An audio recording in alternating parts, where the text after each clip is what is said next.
Oh, Nick Whitmer, what a difference a week makes. And Yes. pros to you as well, my friend. Yes. I was trying to get it in the shot. It's hard. With the green screen, no good. Kevin Yeah. Gootee, Nick Whitmer, we are back.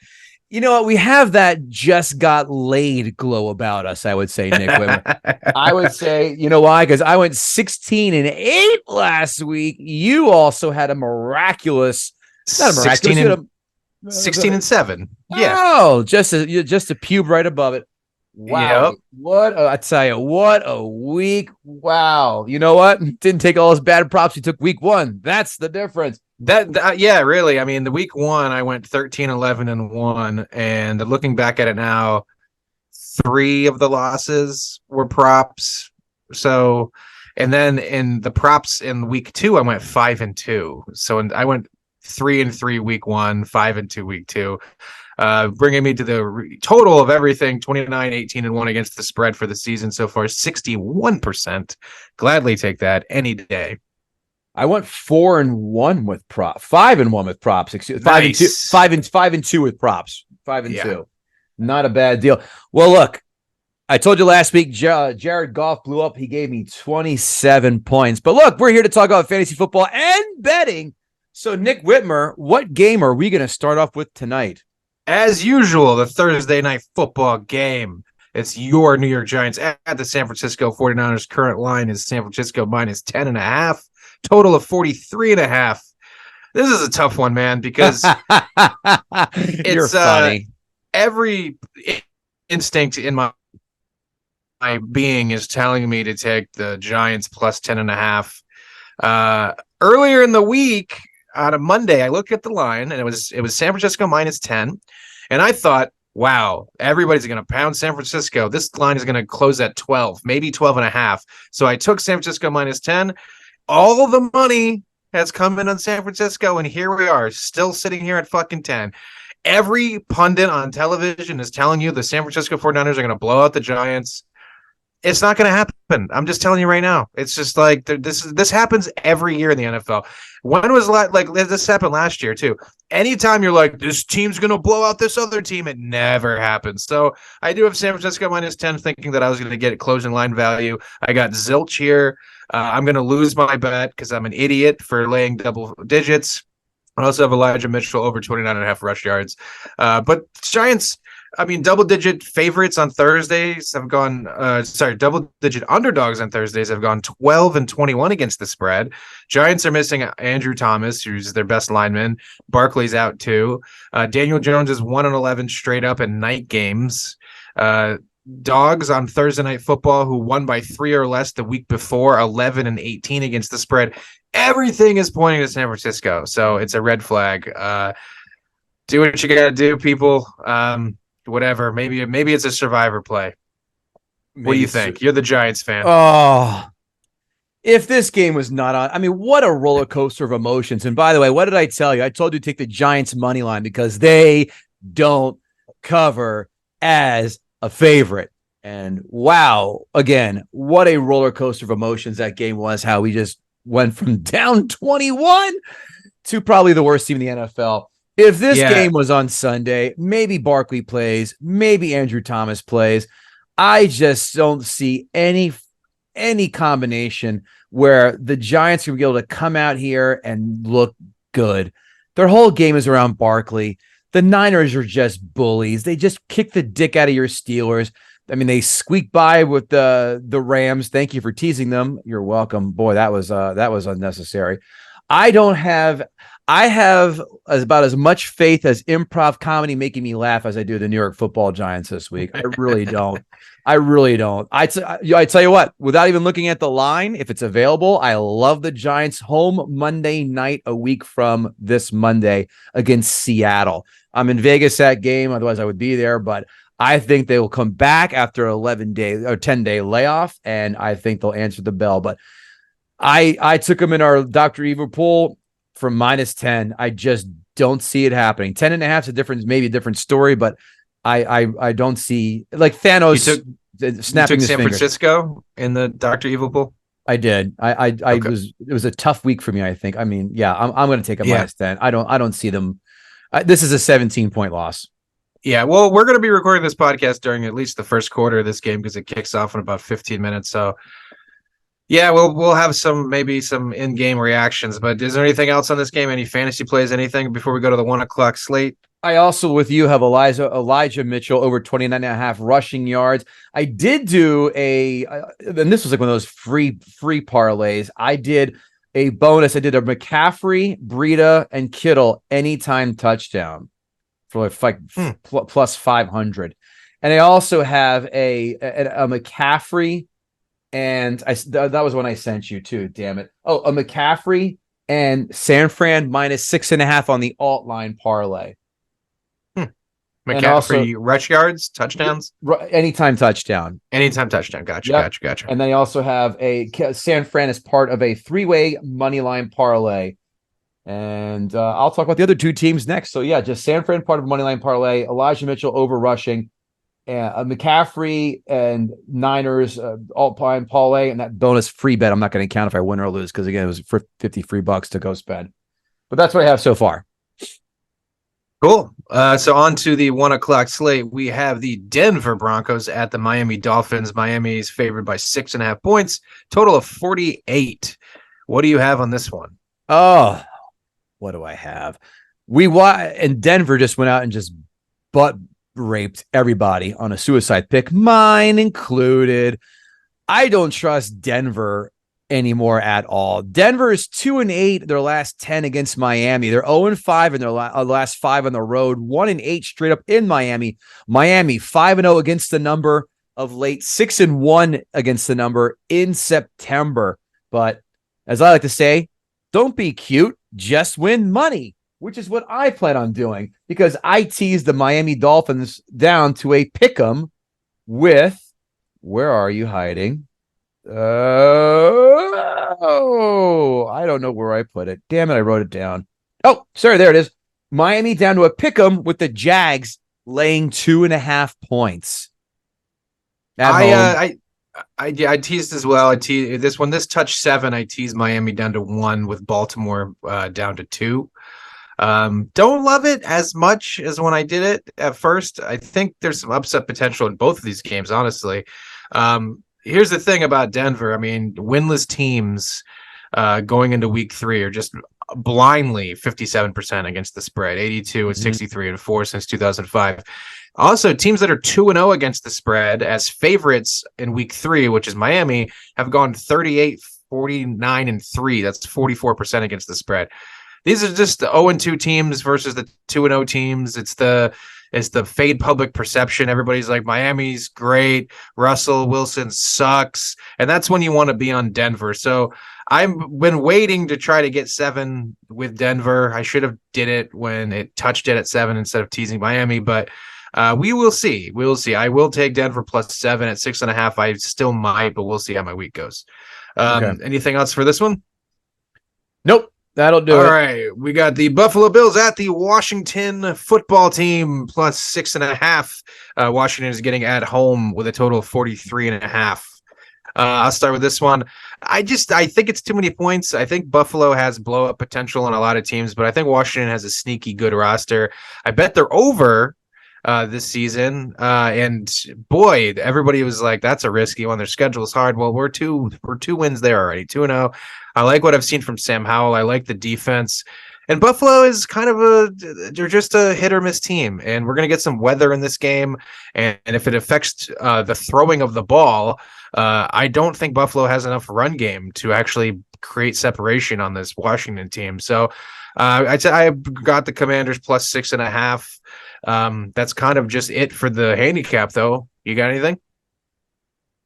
I don't have any in this game. I really can't sniff this one out. I get all the logic behind taking the Commanders. The numbers are kind of backing up some pros like this. I just can't trust Sam Howell yet. I know they're 2-0, but I think it's a false 2-0. Just Denver collapsed, and they also just sucked less. No matter how hard they tried to give the game away against Arizona, they didn't. They sucked less. But I get it. I lean with the points. If it gets to 7, especially if it's in a monsoon like it's supposed to be, then I think that's a clear way to play that one. Gotcha. Next up, we have the Indianapolis Colts at the Baltimore Ravens. Ravens favored by 8 points with a total of 44. It's going to be a monsoon this weekend in D.C. and Baltimore. Hopefully, it'll wash away that garbage mid-Atlantic accent. Ugh, second. You ever hear someone from Baltimore just talk? It's a distant cousin of Philly. It makes you want to punch someone right in the Cal Ripken Juniors. Not a fan. Not a fan. I teased the Ravens down twice, I believe. Let me look at the old slate. I have the Ravens down to -2 with the Jags again down to 2.5. Baltimore under of late, 12 out of 17, 8 out of 9 against the Colts. Not really a fair sample size, being they've had a multitude of quarterbacks, but Lamar Jackson's been there. The Baltimore Ravens have gone under 8 out of their last 8 at home. Baltimore, though, 1-7 their last 8 when playing at home. Again, versus Indy, different sample size, different quarterbacks, but I think this under is something to keep an eye on. I'm going to wait to see how this weather pattern moves, or I just say the hell with it and grab it now because the way the trends say, it's going to be an under. Plus, you get Gardner Minshew. When's the last time he threw a ball besides not scoring on the 2-yard line for me when we had them catching 5 week 1 against Jacksonville? But I think this is going to be an under game. I feel very confident taking that under. I will in a bit, but right now I just have the Ravens teased to 2.5. Yeah, I think under makes sense too. I mean, the weather and stuff. I know the Ravens are 2-0, and I know they looked impressive last week. I'm still not fully on board with this team. I mean, week 1 they played Houston. Houston actually outgained them. Houston just played terrible in the red zone. And then last week, Burrow's just not right. So, like, if they beat a healthy Burrow, I would be a little bit more on them. But Baltimore's missing their top 3 corners, their 2 best linemen. OBJ is going to be missing this game. The Ravens have the Browns next week, so it's a look-ahead spot. Lamar Jackson as a favorite is only 6-14 against the spread in the last 2 seasons. Houston 0-2 straight-up teams who are dogs versus teams with at least 1 win are 34-14 against the spread, 71%. Since 2010, week 3. 0-2 against the spread as dogs in week 3 are 57-35 against the spread. That's 62%. So I took the points, Colts plus 8.5. I also have that teaser I mentioned earlier, Baltimore -2, Miami -1. I do think there's some upset potential here is what I said. I do like Gardner Minshew being able to exploit 3 injured corners and on Baltimore. The Colts offensive lines look pretty decent. So I'm going to take the points for sure. Now we're moving on to Houston at Jacksonville. Jacksonville favored by 9 points at the moment with a total of 44. We've got a question from Mike Crowena about fantasy. Yes. He wants to know Dameon Pierce of the Texans or Colonel Sanders, a.k.a. Miles Sanders. I say go with Dameon Pierce because he doesn't share like Sanders as Chuba Hubbard, and I forgot the other guy. Basically, Miles Sanders also cost me that money line parlay of rushing yards. I needed 7 more, and they hand the ball to Chuba Hubbard on the last drive, which if you didn't take the Saints money line, I did, thank you. You got backdoored, and you got to push because it was 3. But Pierce is the only guy in that area code. You're not going to worry about anyone getting vultured. He's the guy. You're not going to get many opportunities, I think. But at least if they get down, maybe some garbage time, or if they get a deep ball or pass interference, whatever, you know he's going to get the ball at the 10 and try and run it home. So Dameon Pierce is my play. As for the game, I have – where are you hiding? I have the Jags. As I mentioned, I teased them down to -2.5 with the Ravens and, again, with the Miami Dolphins. I think this is an absolute get right. This is the perfect spot for them. This is the get right game for them after just losing. They look so uninspiring against the Chiefs. If you caught any of that game, they weren't doing anything. It's sad. Now they're home. Now they're against a cupcake division opponent. I think this is just kind of like, all right, light them up, and now we're gonna see what happens. So that's what I have. What do you have? Yeah, I love divisional dogs. Always have, always will. Truth be told, I thought I bet this at 9.5, and I went through my bet sheets before this podcast, and I guess I didn't fire it in. I know I have it as a contest pick. At 9, I still will like it. I'm gonna just kind of see now that it's down to 9. I'm gonna look at the splits. I'm gonna see if there's any possibility of it ever getting back to 9.5 or even maybe 10. Or sorry, yeah, 10. But yeah, I think Jacksonville, I mean, I don't like their defense. I don't like their offensive line. I know Houston is 0-2 against the spread, but I like the way they played, honestly. I thought that the Stroud is it doesn't seem to be over his skis anymore. He seemed very comfortable last week. They just kind of had some terrible luck. They're just not executing the red zone, but they're putting up yards. They've outgained both the teams they played this year. So I'm gonna be probably taking the points, but I haven't bet it yet. But that's all I got. Those 0-2 against the spread trends also that I mentioned before for Indy. Yeah, actually, that's for Houston. Actually, Yeah. I put that in the wrong spot. So 0-2 straight up teams who are dogs. I just set them on last. Sorry, I'm unorganized. That's what happens when you have a kid all day. While you do that, I was going to say I have Jacksonville as one of my suicide picks this week. I'm very confident, but I'll give you a name of a guy if you have him for fantasy. I'm going to pull him up in a hot second here.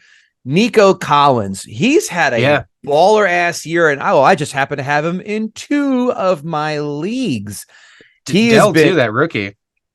Yeah, he started out pretty well too. Nico Collins, just to pull him up, he blew up last week. He had 146 and a touchdown, 29 points. He had 6 for 80 the week before. They'll be chasing points big time in this game. Nico Collins, you can get him on the quasi cheap on FanDuel. I should probably pull that up, but I didn't. Add Nico Collins for FanDuel. That's or your daily fantasy or DraftKings, whatever you guys play. But I love him so far. He's been lighting up early rapport with Marcus Stroud, and he's the only guy he seems to be throwing to. So look for him. Yeah, going back, I will just relay those numbers again. I said them in the wrong spot. The 0-2 straight up teams who are dogs versus a team with at least one win, 34-14 against the spread, 71%. 0-2 against the spread as a dog in week 3, 57-35 against the spread, 62%. Those apply to Houston, not Indy. So moving forward, we have the Atlanta Falcons at the Detroit Lions. Lions favored by 3 points with a total of 46. Anything in this game? Not a goddamn thing. I know you like this. Atlanta's a fraud. We all know that. We're all waiting for that to be exposed. Detroit is just more banged up than a high school freshman sneaking into a fraternity party. It's just, I don't trust them. I don't like any aspect of this game. If you were to tell me Detroit wins this game, sure. If you would tell me that Atlanta covers this game, sure. I just have no idea. I can't put my finger on the outcome, and I do not want to take the Lions are great at home.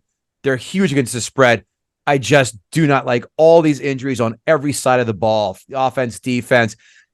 Amon-Ra St. Brown banged up, as you said before, he was practicing.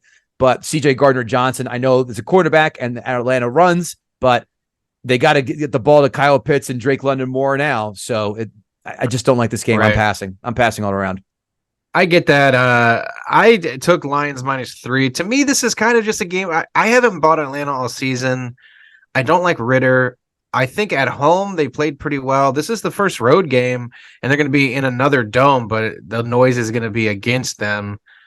Ritter on the road, I don't know. This is a weird Detroit team because Detroit played well last week against Seattle. They had the bad pick 6, but they were in that game the entire time. And then this line it opened at 5.5, and at 5.5, I was going to take Atlanta, and then it just pummeled all the way down to 3. And then I'm like, why did it pummel to 3? And I'm like, oh, they're missing a corner, they're missing 2 offensive linemen, and they're missing St. Brown. But St. Brown looks like he's going to play, and their best 2 linemen are going to play. And Atlanta, it's not like they have this daunting pass rush. I'm kind of sitting here thinking, like, why did this just seems like an overreaction of injuries. We're moving this line 2.5, 3 points in some places just for a corner and a lineman. I don't know. Are they really worth that many points? I could be wrong about this one. I've heard some professionals say that Power Rankings has this game around 2, which is kind of surprising to me because I would give the Lions 2 points for home field, or at least 1.5. And you're going to tell me that these are even teams. I think Detroit's just better, but I could be proven wrong. This isn't one that I really love, but I do have the Lions -3. They just showed a cut. Just showed a shot of Daniel Jones on the bench. The Niners were on offense. Daniel Jones looks like Richie Redding without the mullet. It's a deep cut for podcast listeners. Yeah, They're gonna be like, who? Nothing against Richie. I love that dude, but funny as hell. yeah, funny as hell. Yeah, super funny dude. On to the next one. We have the New England Patriots at the New York Jets. Jets are getting 2.5 points with a total of 36.5. Wow, what a low total. Yeah. I hope I don't watch any of this game. I gotta be honest with you. Mac Jones versus Zach Wilson. It's like, oh my god. Mac Jones sounds like an 80s high school basketball phenom against the whitest kid who plays croquet and has a sweater crisscrossed across his shoulders. But nothing could be farther from the truth. Yeah. I refuse to go against Belichick against the Jets. He just power bottoms the Jets every chance he gets, and I just can't take the Jets and the points. Again, monsoon, I'll be very likely to look at that under, but I refuse to go against Belichick with I know Mac Jones has been the least profitable quarterback all year, and even some of last year too. I do not trust him. But I definitely can't take the Jets. I mean, maybe if it got to 3.5, maybe. But I refuse. Again, I do not get in front of that moving train known as Belichick against the Jets. So pass for me, maybe the under, but that's it. Just for our own notes here, you can edit this out or whatever, but you froze there. I don't know if it was on my end or your end or if it still recorded everything. But I don't know if you want to just take a note to see if that happened or not, if it interfered with the recording or not. Okay. All right, so we'll resume now. Yeah, the Jets getting 2.5. I can't do it. But there is an argument that you could tease them to 8.5 only because the total is 36.5 and points are at a premium. So, it's like New England's going to win this game by 9 points, but the teams collectively are going to score probably less than 36. It becomes a kind of a tough situation for New England. And Mac Jones is terrible. I mean, he's like, we're watching. Oh my God, he's just boring and he's bad at football, and he has soccer mom hips and like everything about him. I just don't like him. What are soccer mom hips? I need to know this. Just Google image search Daniel Jones, and you'll know exactly what I mean. He's like, he needs to have like high-waisted jeans on up to his belly button while he plays. Right. You know what I mean? Like he just has those round, like soccer mom hips. I call them squatty women. I call them squatty. By the way, the Giants held the Niners to a field goal. That's a victory for me. Yeah, it really is. I actually had to convert a bunch of third downs just to get that field goal. So I'm standing here going like, I knew the Giants were going to cover. On to another game, we have the Tennessee Titans at the Cleveland Browns. Cleveland Browns are favored by 3.5 with a total of 39.5. You have anything on this game? Sure do. I have the Tennessee Titans +3. It's now at 3.5. I'm wondering if I should buy out and then take the 3.5. I've got a hot trash play for you. You know who stinks this year besides everyone on the Titans, except for, of course, what's his face? Derrick Henry.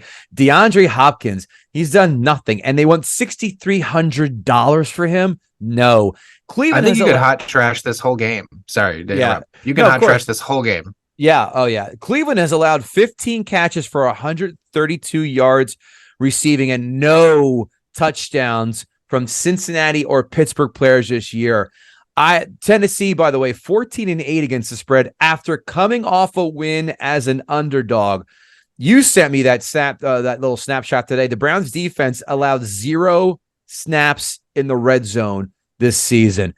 But I have like I said, Tennessee +3, but I have some more facts for you. And I'm really thinking that this has got to get hit. And in fact, I probably going to tease it with something else. The total here, the Browns have gone under 7 out of their last 9, 4 out of their last 5 at home. Cleveland 4-1 their last 5 played in week 3. Titans, by the way, 5 out of their last 6 have gone under. Cleveland fans, 0 items over $50 in their wardrobe besides their jersey. That's it. Yeah, this is a tough one. It's at the beginning of the week, full disclosure, I saw Tennessee getting 3.5, and I just auto bet it because you have Vrabel that's a dog, and it's just money.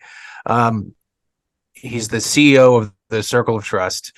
However, I will say since that position, I bought out. This game's suspicious to me. Tennessee is a public dog. They're getting all the money. Cleveland is left for dead after that terrible Monday night performance. But Cleveland's defense is so for real. And Ryan Tannehill, outside of a handful of plays, has not been good this year. And I already heard Cleveland players are saying they're going to win this next one for Chubb and this, that, and the other. And I think the sharps are all over the Browns too. So if this goes down to 3-3, I will probably lay the 3 with Cleveland and take them.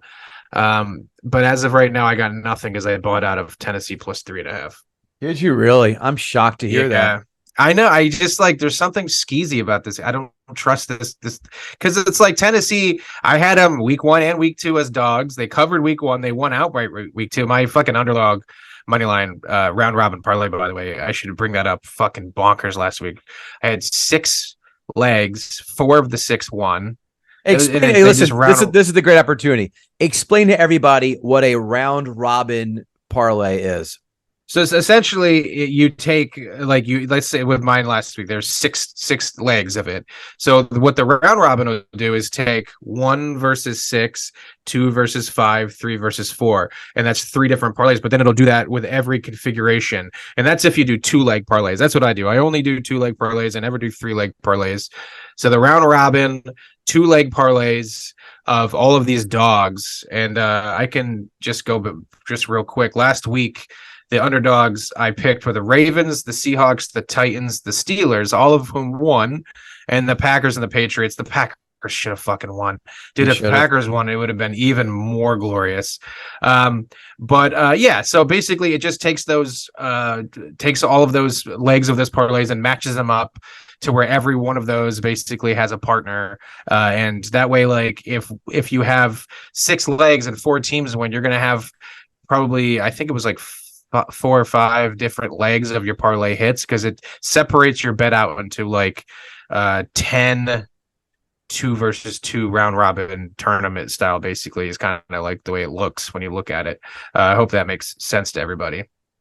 So you kind of rank them like tournament style, like the NCAA tournament. Like here's my 1 pick, versus my 4 pick, which is less confidence. It just looks that way when you look at it, but it's not really that way. The 1 seed is your first bet. It's not, and the odds of it are just whatever the 1 and 6 of your thing is together. That's the odds of that single parlay, and it just goes through all of them essentially.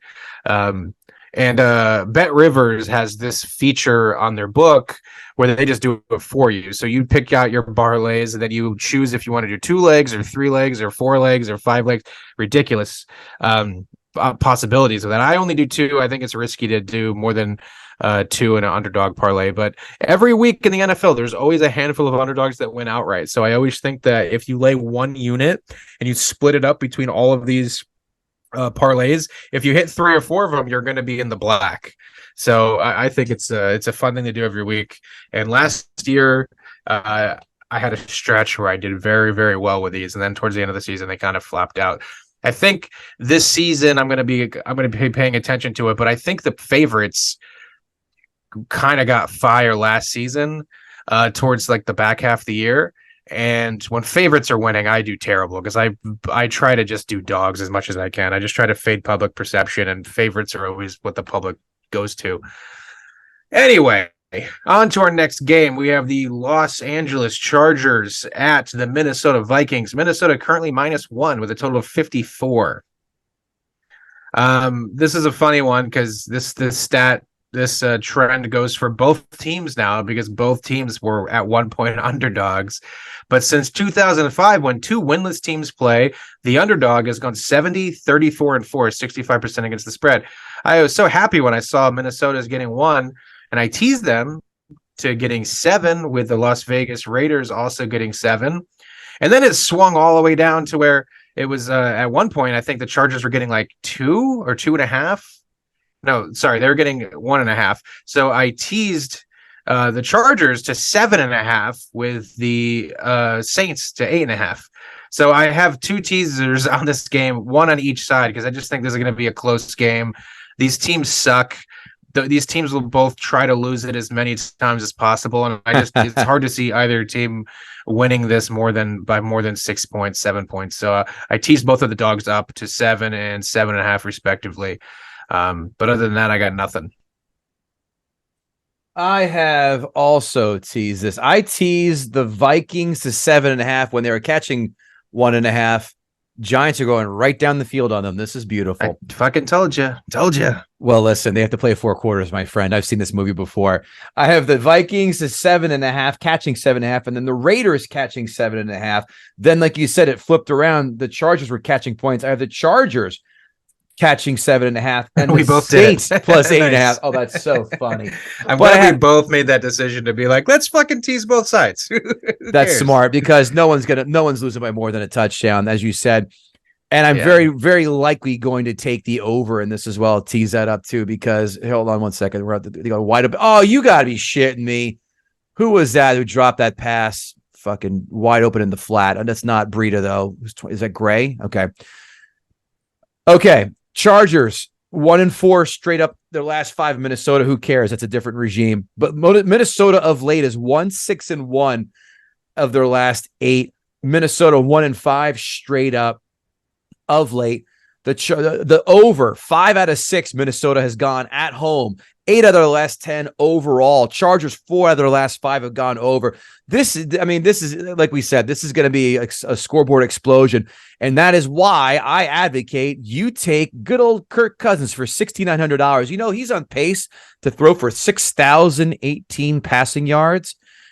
He's facing a Charger defense that has allowed 712 passing yards, 4 TDs, and 1 pick against Tua and Ryan Tannehill.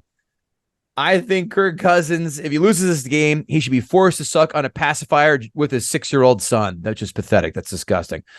So 2 teasers. I'm going to probably tease the total down. I might even tease that with the Browns total and make that go under. But yeah, I see a lot of points. That's what I have for this game. How about you? Yeah, just those teasers I mentioned. Now we're going to the next one. We have the New Orleans Saints at the Green Bay Packers. Packers are currently favored by 1.5 points with a total of 42.5. I mentioned before I teased the Saints 2 times. I didn't mention this teaser though. I teased the Saints to 8 with the Pittsburgh Steelers to 8.5. It's the second game that I have teased in both directions. When Vegas was getting a point, I teased them. So the Steelers in Vegas. This is going to be a terrible, terrible, terrible football game, but we'll get to that later. But other than that, I don't have anything on the side. I lean to the Saints, but nothing to take on the side or the total at the current numbers. Hot trash player of the game for this game is AJ Dillon, $5,700. He had 15 for 55 and then 1 catch for 8 yards. He's had 15 total touches in each game. Aaron Jones practiced today. The Saints also have a very tough run defense. They have yet to allow a running back to score in 2 games. Derrick Henry being the last one, Miles Sanders the first. But more importantly, let's talk about a little friend of mine called Cooper Rigo. Remember him from comedy? I do. His cousin, Ryan Grant of the Green Bay Packers. Cooper said that him and Ryan Grant were hanging out one weekend up in Green Bay. He said, you know what the most fun thing to do in Green Bay is the weekend of a home game? Go to close. Going to Best Buy to hang out. That's exactly what they did on a Saturday night in Green Bay because there's nothing to do. Gee, I can't wait to go overpay on electronics and then hopefully, finding a woman under 220 pounds not wearing flannel in the Sony PlayStation aisle. That is an idea of a rip-roaring good time up in Green Bay, Wisconsin. Oh, man. Sounds like a blast. Oof. On to the 4:00 slate. We have the Carolina Panthers at the Seattle Seahawks. Seahawks are currently favored by 6.5 with a total of 41.5. It looks to be Andy Dalton time for the Panthers, which, hey, part of the handicap of taking Bryce Young's under touchdowns and yards was I knew he was going to get hurt because he's a kindergartner out there. So with Dalton, I haven't bet it. I kind of like the points here. A little cautious. I want to look into this game a little more. I want to check on Seattle's injuries. I like Seattle. I think they're a good team, but I don't think they're a team that I wouldn't put them in the top like 10 teams in the league. I think they're on the outside of that, but they're a competitive team. They're good. They're well coached. Carolina, I don't know how good they are, but I just think Andy Dalton will keep it close. He's captain check down. He's good in garbage time. I mean, I won a lot of bets last year with the Saints with him as quarterback. So I haven't touched this yet though. But do you have anything? I have nothing, and I tried to find some stuff on it to help me sway me to taking the Carolina Panthers, but I didn't. Carolina 2-4 straight up their last 6, 2-11 straight up on the road. 5-0. There's a little nugget. 5-0 their last 5 played in week 3, but throw that out with a new quarterback and a new coach. Then I said, what about Seattle? You'd think that this would be a no-brainer at home, right? Wrong. Seattle 2-9 their last 11. They are 1-5 against the spread at home of late. 1-7 against the NFC, 0-5 against an NFC South Division foe. There's nothing here that says, let's do it. I don't know. And when I don't know, I'm not touching this. I see the logic. If it got to 7.5, sure, let's give that a roll. But Andy Dalton, hostile environment. Again, I know he knows the system. I know he's been playing for years, but it's not enough points for me. On to the next game. The Dallas Cowboys are at the Arizona Cardinals. Arizona are catching 12.5 points with a total of 43. I'd rather catch herpes than lay 12.5. That's Trayvon Diggs out, by the way. Their center got hurt today as well. Don't know if you caught that on the injury ticker. But I didn't see the center. The Diggs dominated that storyline, huh? Yeah, their center's good, right? Travis Frederick. Look at you knowing depth charts and shit. I just don't want to take it. Arizona, they're, by the way, my first half Arizona fading of has been not good. It's 0-2 this year. So I don't know about that. I think maybe you want to, I just don't trust this game. I know Arizona's home. Dallas is, they're supposed to beat the piss out of them. Probably will. I just don't feel like laying 12.5. That's for donkeys. So pass. Yeah, I lean to the points. I don't know if I'll take it. I had Arizona week 1 and week 2. I will say I'm 2-0 with these teams. I love betting on teams that everybody thinks are going to be terrible because those teams never think that they're terrible, especially in the beginning of the season. But now we're looking at this Dallas defense, and it scares me to lay this many points. So it's a pass. Speaking of pass, the Chicago Bears at the Kansas City Chiefs. Kansas City is favored by 12.5 with a total of 48. I would love to sit here and take the points. I really would, but Patrick.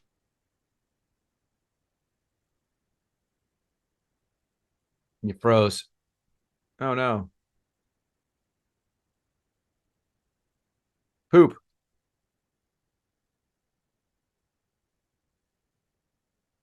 With Chicago, like I don't understand. Wait. Sorry, you froze for about 15 seconds. You said I'd love to sit here and say something about Patrick Mahomes. So start over from there if you'd be so kind. Yeah, I would love to take the points here with the Bears, but I can't. There's 2 teams that I faded at the beginning of the season that other people loved: Atlanta and Chicago. It looks like I might be wrong about Atlanta, but we'll see. So far, I've been wrong. But Chicago have been dead on the balls accurate. Like just like. To me, Chicago, they didn't do enough. And everybody thought, as a Steelers fan, when we traded Chase Claypool for a 2nd-round pick, I nutted. I was like, how did we do that? How did we get rid of this fucking useless asshole going by Mapletron because he's from Canada? And this dude, that's so cute. This dude stinks. Like he's like he like his rookie year, he was good. But like he can't time jumps. He like does these weird. He sucks. He has no effort. He's just not I don't like him. Anyway, that's beside the point. The point is Chicago stinks. They're having this turmoil with their defensive had a coordinator resigning this week and all this other shit. I don't know. I can't take them. I can't take Kansas City. They're terrible as a big favorite. So pass. Wise move. Yeah. But on to Sun. Oh, do you have anything? I forgot about my usual bet I do, and that's Kelsey. That's going to be, of course, your tight end, cold cash player of the week. You're going to spend, and where did I lose my stuff here? You're going to spend a ton, 7,200, because the Bears D just fired their coordinator, and Justin Fields disappoints more fantasy owners than the new Coke, the last 5 Marvel movies, and Star Wars episodes 7 through 9. Just real fast, the Bears, this doesn't make any sense, but here's a stat for you. 12-6 straight up their last 18 in September, but they're 1-8 their last 9 played on his Sunday. Okay, whatevs. Here's something for you, though. Kansas City, 8 out of 9 under of late at home. 5 out of 6, even more recent, but 9-1 straight up their last 10. They're 9-4 against their last 13 played on a Sunday at home. And this, again, we all know that the worst kept secret is the Chiefs don't cover. I had them as part of my second leg of that money line parlay with the Niners. So, and also we talked about it before, but Dallas was the third leg of that money line parlay. So Dallas, KC, San Fran. Here's something else I got to grab last week. I'm going to do it again this week. And that, of course, the Houston Texans first half money line. It's hit the last 2 weeks, and I'll be doing it again against Jacksonville. I think they'll be coming out a wee flat and then maybe backdooring later on. But I think Jacksonville's going to come out high and mighty. And Derek Stingley is banged up. He might even be out this week. Let's see. Yeah, he's out. So that's a big loss at cornerback for the Texans. So we're going to grab the old first half money line for the Jags. Gotcha. On to Sunday night. We have my Pittsburgh Steelers at the Las Vegas Raiders. Raiders are currently favored by 2.5 points with a total of 43. My best bet in this game is the under. Tomlin rode unders since 2014, 49, 23, and 1, 68% hit rate on unders. I think the Steelers don't play as well on the road. They're better at home. The Raiders have this as a revenge game circled. That's why I tease the Raiders to 7. I also tease the Raiders to 8.5 because these two teams, I mean, I think Beavis and Butthead score more. So I think this is one of those fucking ugly 13-10. That's what it was last year, 17-13. These are going to be ugly games. Kenny Pickett, man, boy, wow. Was I wrong about this dude? It's only funny. 2 games. We're gonna go. No, this dude stinks. Like I can tell. Like he's missing open. I know the offensive coordinator is terrible, and I know we played 2 really good defenses. But if you're gonna deer in the headlights and you're gonna miss wide open throws multiple times a game, you just don't have it, dude. I'm sorry, you're done. Bust. Calling it right now. Watch them when they're next 7. Watch them when they're next 7. You start blowing. Well, up. I'm trying to reverse jinx it. I'm trying to like make myself because I will gladly eat this crow if he turns out to be good. $1 million question. It's in Vegas. How the hell did you not tell the wife? Fuck it, I'm making the trip. Yeah, right. Probably because there'd be no one to watch my kid. Oh, wah wah. How about her parents? Yeah, they're in Florida. So. Oh no, Daniel Jones just got sacked for a loss at the 1.5 yard line. Oh man, I looked up and I thought that was a safety for a second. You got anything else on the Sunday night game? I also have teased the Raiders to 7.5.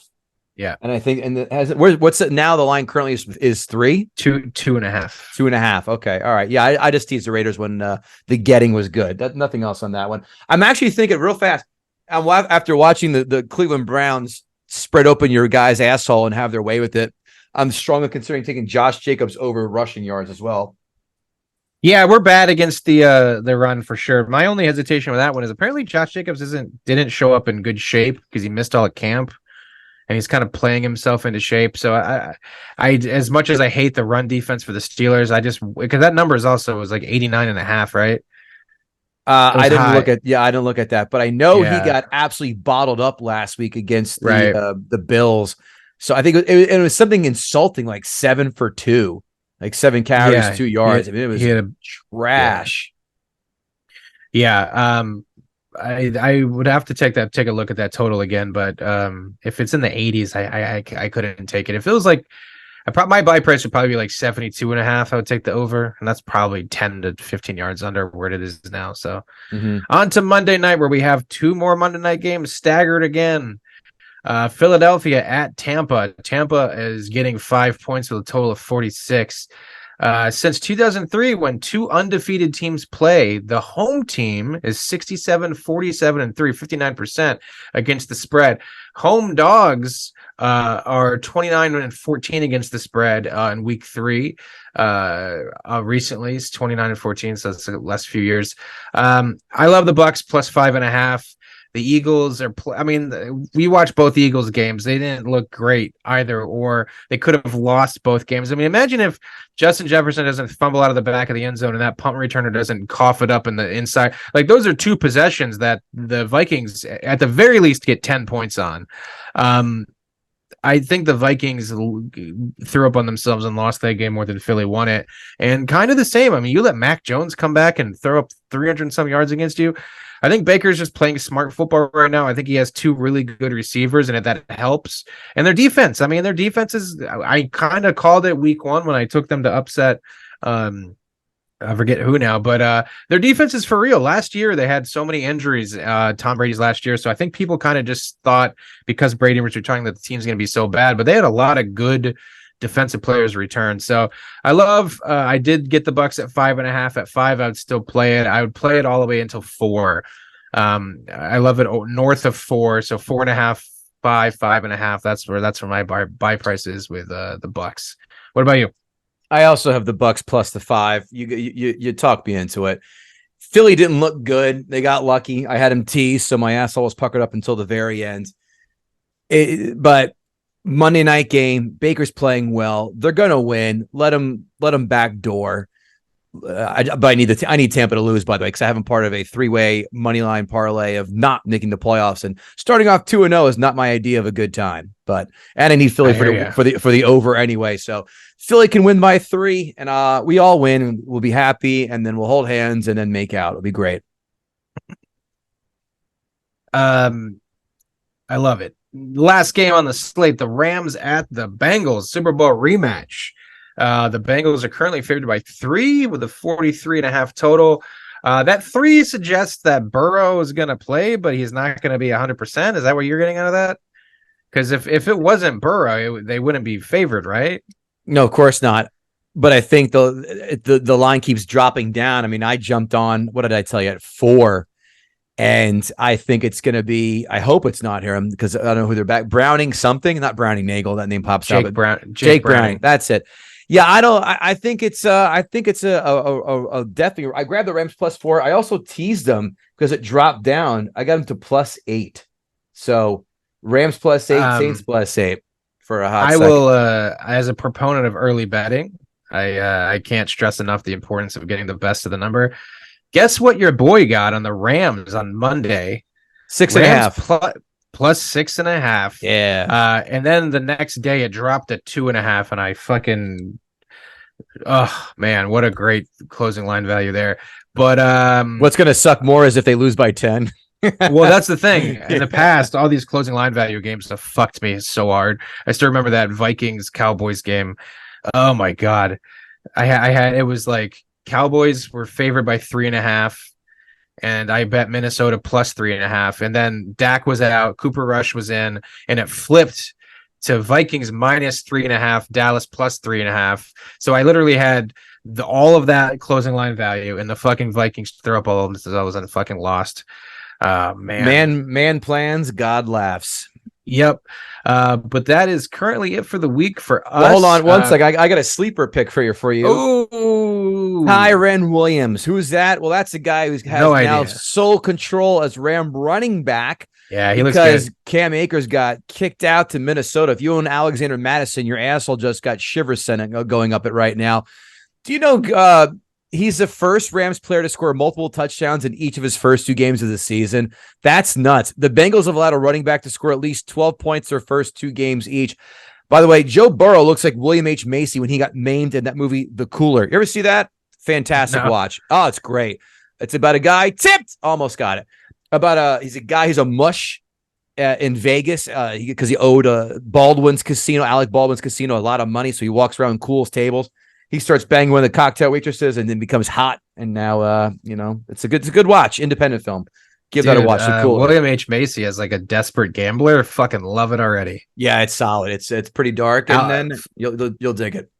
Baldwin as a casino owner, fucking love it, man. Yeah, man, real good. That sounds great. Send me that, the name of that, or just tell me. I'll write it down. Yeah, the cooler. Oh, that's it. Sorry, Yeah, that's it. the cooler. I'm in on that 100%. Let me see if we have any other questions here from the chat. Yeah, bring up the questions. Chat. Clint Haven asked, "What the dig news for Dallas? Does that hurt their season-long rankings of the defensive team?" I say no. Pick sixes will be very down. He wants to know, will his Falcons free Pitts? And you said the problem is it's a run. He can't block, and it's a running system, so that's not going to help with Desmond Ridder as well. Brian Whitmer also asked, I picked up Puka Nacua on waivers. Is he a must start or is he a fluke? Answer, he's a must start. Why would you not ride that wave until it comes crashing down? Stafford's throwing the ball 45 times a game. Why would you not start him? Especially against the Bengals, but the Bengals defense is trash. Of course you're going to start Puka Nacua. By the way, is that the Rock's cousin? I wonder. Yeah. I think Pitts is a freak talent, of course, but as playing a tight end, like you have to be able to block for defenses to play you honestly, or else you're just a very, very big wide receiver that they can double anytime they want. So if he had the threat of being a good run blocker, then you could come out there with a 2 tight end set, looking like you're going to run, then play action, and then you have Pitts against a linebacker. That's how Gronkowski made his money. That's how Kelsey. I mean, Kelsey kind of is a wide receiver now, but he used to play like that. And Pat Fryermuth, who for some God knows reason they just don't fucking get him involved in the offense. But yeah, you got to be a blocking tight end, or else you're just a wide receiver. So I do think he's a freak talent, though. It'd be great to get him the ball anytime you could, but you're kind of limited with Desmond Ridder there, unfortunately. But hey, folks, find us on YouTube. We put the entire video of this episode on YouTube. We put clips up on Instagram and all those other places. Twitter. Follow us on Twitter, follow us on Instagram, follow us on YouTube, subscribe on the podcast side of it. Please rate and review, tell a friend. Grassroots movements, baby. Let's build this thing. We're trying, kids. And listen, check out good old Gutting the Sacred Cow podcast. Next week's episode, we're going to have Abby Barr, who came on to explain why she hates old school. Get ready for that. Upcoming episodes. Yeah, I know, right? That's a good one. This week was Blade. Like I said, this next week will be old school. After that will be the Royal Tenenbaums and Goodfellas. I'll pause for effect. What? Don Jameson wants to explain why he thinks Goodfellas is overrated. Ah, my lord. Yeah. What a contrarian. Jesus Christ, man. Don's the same guy to say why Die Hard, The Matrix, Shallow Hal, all of them, and I'm missing one. Leaving Las Vegas. He's done all those. Why they all stink. The first two, I just was beside myself. The other two, I go, who gives a shit? Yeah, I can see Leaving Las Vegas. It's a little, but the God, I mean, geez, fucking Goodfellas. I mean, does he hate pizza too? Does he have a take on why pizza sucks? Like, boo, titties, they suck. Oh my God, what a contrarian. Yeah. Anyway, that's it for us. Thank you for listening. Let's do a quick recap on the picks, on the bets this week. For me, my sides, I got the Rams plus 6.5, the 49ers minus 10. It's going to lose. Commanders plus 6.5, Bucks plus 5.5, Lions minus 3, Colts plus 8.5. Teasers, I got the Vikings and the Raiders to 7 apiece, getting 70 apiece. Miami and Baltimore, Miami minus 1, Baltimore minus 2. New Orleans and Pittsburgh plus 8 and plus 8.5 respectively. New Orleans and the Chargers 8.5 and 7.5 respectively, all getting points except for Miami and Baltimore. The total, the Steelers and the Raiders under 43, and the props, Elijah Mitchell over 29.5 rush yards. Let's keep the hot streak going. Let's keep winning free money. Yeah. What do you got? I just watched McCaffrey rip off 2 15-plus yard runs each. After I was about to say, the Giant defense is really holding them down. No. So this week I have Tennessee plus 3, although you guys are scaring me with this one. I may buy out of that. Rams plus 3.5. Ravens teased to 2 with the Jags teased down to 2.5. Saints plus 8 with the Rams plus 8. Vikings plus 7.5. Raiders plus 7.5. KC, Dallas, San Fran money line. Tampa Bay plus 5. San Fran minus 6.5. McCaffrey anytime touchdown. Elijah Mitchell over 29.5 rushing. Chargers plus 7.5. Saints plus 8.5. Miami down to a pick'em tease with the Jags again, minus 2.5, excuse me. I'm going to tease probably San Diego over, Cleveland under, and then the Jags first half money line. That's 13 plays, which is about 8 less than normal. Yeah, I got 3, 6, 10, 11, 12 plays. This week, it just depends on the card. Last week, I loved the card, and the results showed. This week, it's a little bit, all right, we'll see. But that's it for us, right? Yeah, then that's it. And we'll see you at the window. Yeah, we will.